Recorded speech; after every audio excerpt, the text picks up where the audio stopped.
एक बार की बात है, महात्मा बुद्ध प्रवचन दे रहे थे। प्रवचन में बहुत से लोग शामिल थे। सभी लोग ध्यान से बुद्ध को सुन रहे थे। कुछ देर में प्रवचन समाप्त हो गया। लोगों ने बुद्ध को प्रणाम किया और अपने अपने घर को चल पड़े। पर एक युवक वहाँ बैठा रह गया। गौतम बुद्ध की नजर उस युवक पर पड़ी तो वो पूछ बैठे, क्या बात है वत्स, कोई जिज्ञासा है क्या? युवक बुद्ध के पास गया और प्रणाम करके बोला, प्रभु मैं बहुत उलझन में हूँ। जितना इस बारे में सोचता हूँ उतना ही उलझ जाता हूँ। बुद्ध ने प्रश्न किया, कैसी उलझन है वत्स? युवक हाथ जोड़कर बोला, प्रभु यह संसार कितना विशाल है। संसार में लाखों करोड़ों लोग निवास करते हैं। उनमें भी एक से बढ़कर एक विद्वान, कलाकार और योद्धा है। ऐसे में उन सबके बीच मुझ जैसे सामान्य प्राणी का क्या मूल्य है? युवक की बात सुनकर बुद्ध मुस्कुराए और बोले, तुम्हारी जिज्ञासा का उत्तर मिल जाएगा, पर इसमें थोड़ा सा समय लगेगा। क्या तब तक मेरा एक छोटा सा काम कर सकते हो?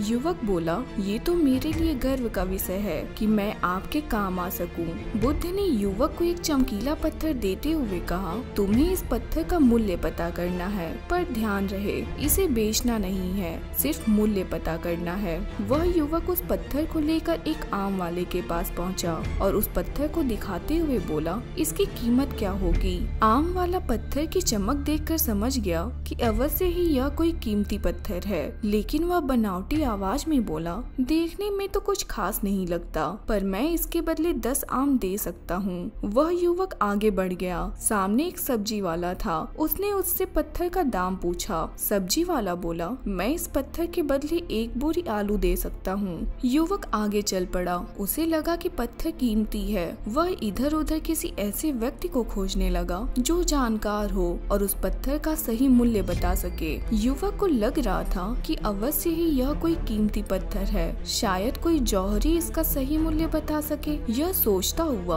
वह एक जौहरी की दुकान पर पहुंचा और उस पत्थर की कीमत पूछी। जौहरी उसे देखते ही पहचान गया कि यह बेशकीमती रूबी पत्थर है जो किस्मत वालों को मिलता है। वह बोला, पत्थर मुझे दे दो और मुझसे 10,000 रुपए ले लो।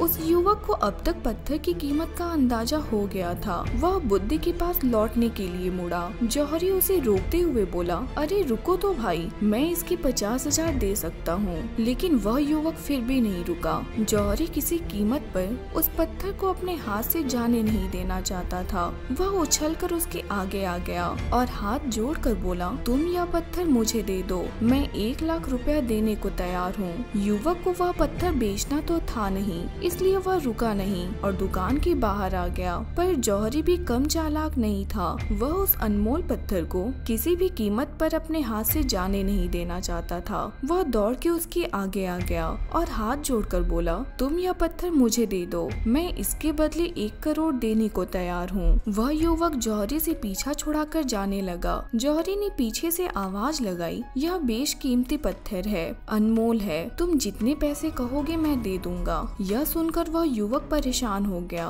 उसे लगा कि कहीं पत्थर के लालच में जौहरी उसे पकड़कर जबरदस्ती न करने लगे, इसलिए वह तेजी से आश्रम की ओर दौड़ पड़ा। युवक जब बुद्ध के पास पहुंचा तो वह बुरी तरह से हाँफ रहा था। उसे देखकर बुद्ध मुस्कुरा दिए, फिर भी उन्होंने अपने चेहरे से कुछ भी जाहिर नहीं होने दिया। वे बोले, क्या बात है वत्स, तुम कुछ डरे हुए से लग रहे हो। युवक ने बुद्ध को प्रणाम किया और सारी बातें बताई। साथ ही उसने वह पत्थर भी उन्हें वापस कर दिया। बुद्ध बोले, आम वाले ने इसका मूल्य 10 आम बताया, आलू वाले ने 1 बोरी आलू और जौहरी ने बताया कि यह अनमोल है। इस पत्थर के गुण जिसने जितने समझे उसने इसका मूल्य उसी हिसाब से लगाया। ऐसे ही यह जीवन है। प्रत्येक व्यक्ति खान से निकले हुए एक हीरे के समान है जिसे अभी तराशा नहीं गया है। जैसे जैसे समय की धार व्यक्ति को तराशती जाती है, व्यक्ति की कीमत बढ़ती जाती है। यह दुनिया व्यक्ति को जितना पहचान पाती है उसे उतनी ही महत्ता देती है।